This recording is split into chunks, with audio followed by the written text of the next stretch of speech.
program of two programs that we've chosen for you for the summer Village Series. The second program is coming on the 13th of August in Traverse City and the 15th of August right here in this very same venue. Chamber Music North is our region's only presenting organization exclusively for chamber music, that being any instrumentation ensemble compositions from 2 to 12 players. Tonight, with the Brandenburg Concerto, you'll see the most that we have had on the stage, and we've actually trimmed down for that performance. Many times a performance will have doubling on some of the parts, except for the solo instruments.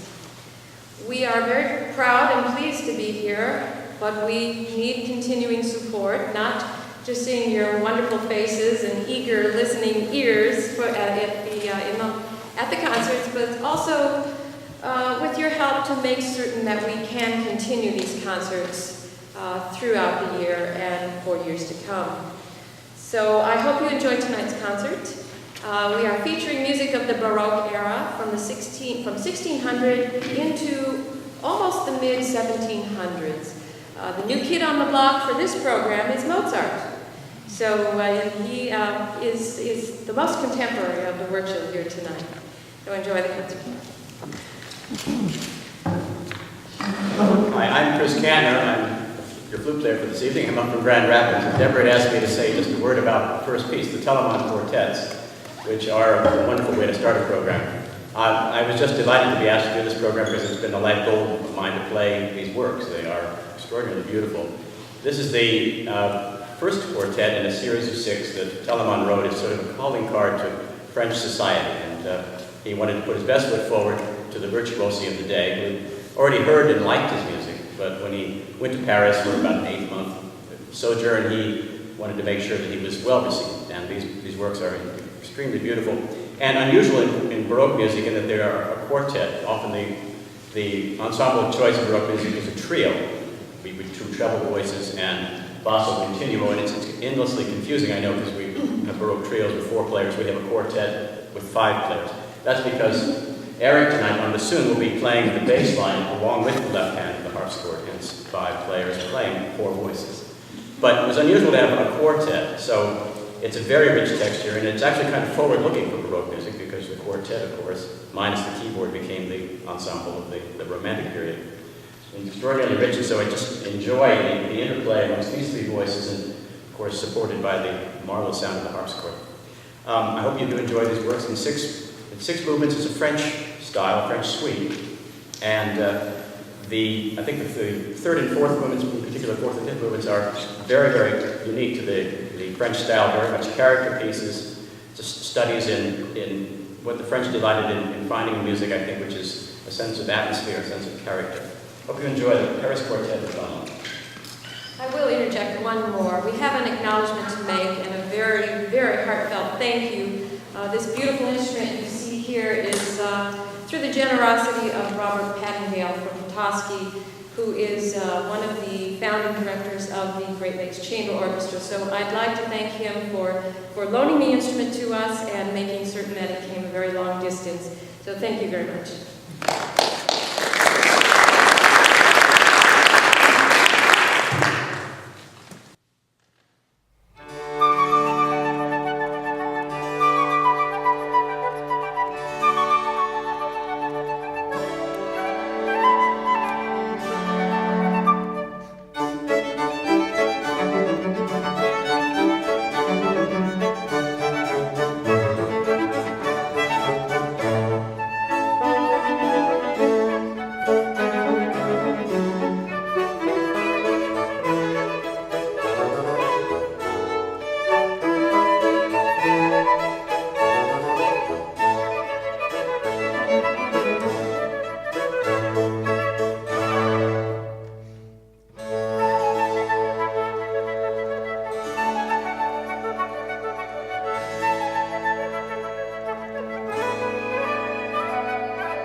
I've loved being a part of the community, and especially being part of Chamber Music North. I'm the Director of Educational Activities with this organization, and I've had a wonderful time working with the youth of our area, as well as collaborating with local artists and national artists. So thank you so much for supporting our group. The next piece on the program is entitled La Folia, and actually this particular, I guess you want to say, chordal structure has been used hundreds of times in different pieces. This is not a melody, this is just 8 chords used over and over again throughout this entire piece in a theme and variations type manner. And I'm going to actually ask for Eric and Steve to play the main, we'll call it a tune, so you can hear what this is going to sound like.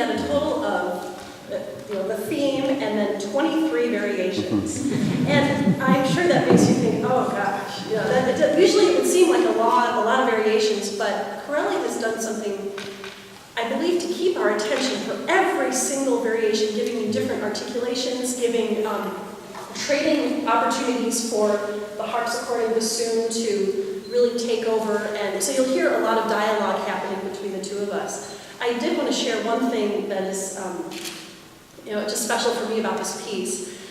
This version that we're playing is not the standard version that most violinists learn. This is a piece that is actually in the Suzuki repertoire. And those of you who are familiar with the Suzuki method, it's a method for starting young children on stringed instruments. And I learned this in 3rd grade and haven't really played it since then. But the version that I learned was completely different than this. Most taught to play really in the string, using lots of vibrato, very romanticized. What Steve Larson and I decided to do was look around for a version that was much plainer. So we are actually adding a lot of the notes. We are taking a lot of liberties to make this our own in the moment. So we hope you enjoy it.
vast amount of chamber music that Mozart wrote because it's for two bass instruments. Usually we think of duos as pairs of violins or flutes or other treble-sounding instruments, but Mozart chose to write for these two instruments, and I think you'll hear a very unique sound to the two instruments that are usually, in my case, used to support the woodwind section of the orchestra or in chamber music, in the case of the cello, to support the bass line and the harmonic underpinning of the string quartet, or the bass of the orchestra. So we hope you enjoyed the Mozart duo for bassoon and cello in 3 movements, ending with a fun rondo. We hope you're singing the tune out the way to intermission.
Brandenburg concerti that Johann Sebastian Bach wrote is groundbreaking in many ways. The six concerti were written for, they were written over a period of years, but it was during the time that Bach was hoping to achieve a position in the court of the Margrave of Brandenburg.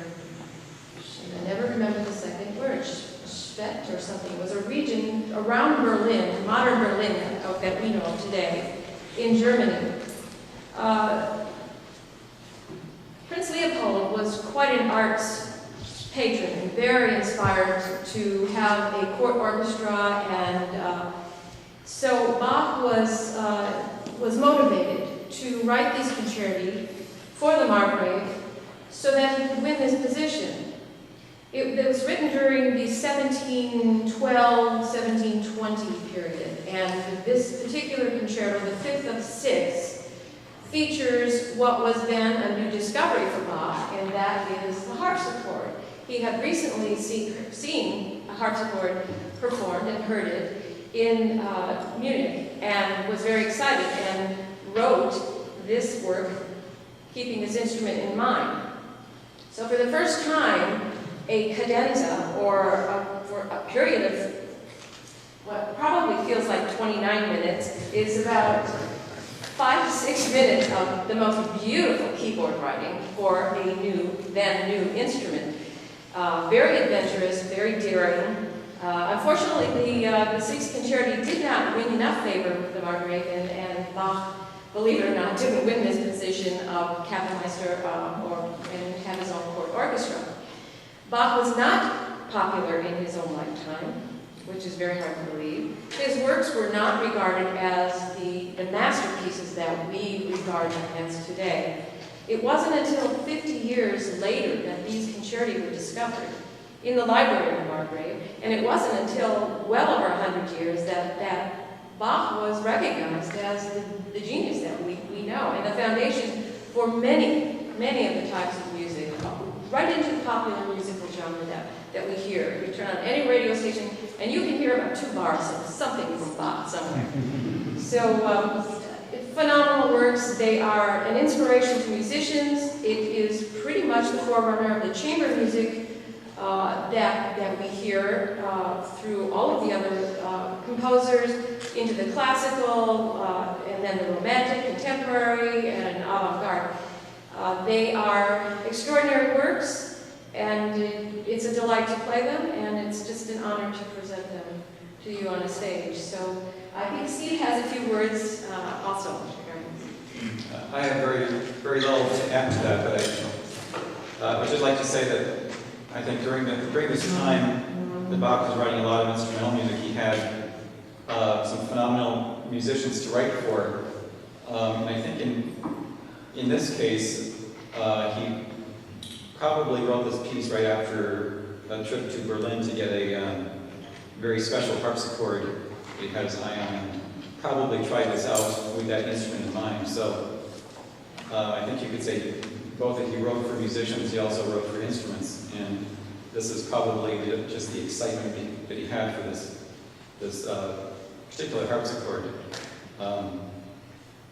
What I found interesting about Bach was that he grew up in a family where the music business was all-encompassing, so it was not unusual for him to go out and make repairs on a musical instrument, to go check out an organ and the mechanics of the organ.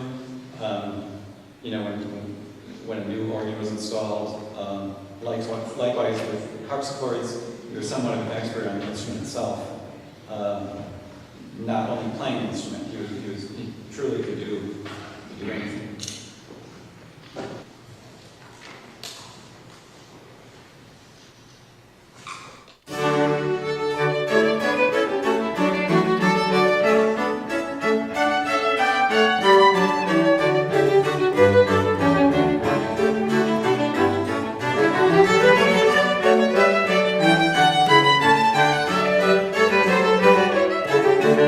Thank you.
You see one person, one musician on a part, a written out part in the musical score. Let's say a string quartet. You see that one musician, the one violin next to another violin, to a violist and a cellist, and they're reading their music, but yet at the same time they're dedicated to executing what's on the part, bringing their personality, bringing a style that was a general consensus through rehearsal for one character in the music, and then they bring a little something special to it. It's an energy. It's if you notice, chamber musicians will glance at each other. They'll nod. You might even see a grin. You might see some furrowed eyebrows. This is all part of the excitement of the play-by-play that happens live on the stage. Did a pretty good job giving a sampling, especially ending with Mozart, but then finding the musicians is difficult. We do have a lot of great musicians in the area, but then some people are busy, and so we're very lucky to have Chris come up today to play with us. And of course, we're lucky to have Steve here right in town. It's completely different than playing the piano, and it's completely different than playing the organ. A lot of times you don't quite realize this when you're playing piano, but a lot of playing piano, you sort of rest on the keys and sort of let the keys do the work. And if you do that on the harpsichord at all, notes sound that you didn't think would sound. So you have to be very, very precise. And it's a lot more about the fingers. The rest of the body, it doesn't really matter. Whereas with piano, you really need to engage the whole body, especially if it's a 9-foot Steinway and it's a lot of hardware. Very, very big in the Baroque period, and it was sort of the gentleman's instrument. It was considered a courtly instrument.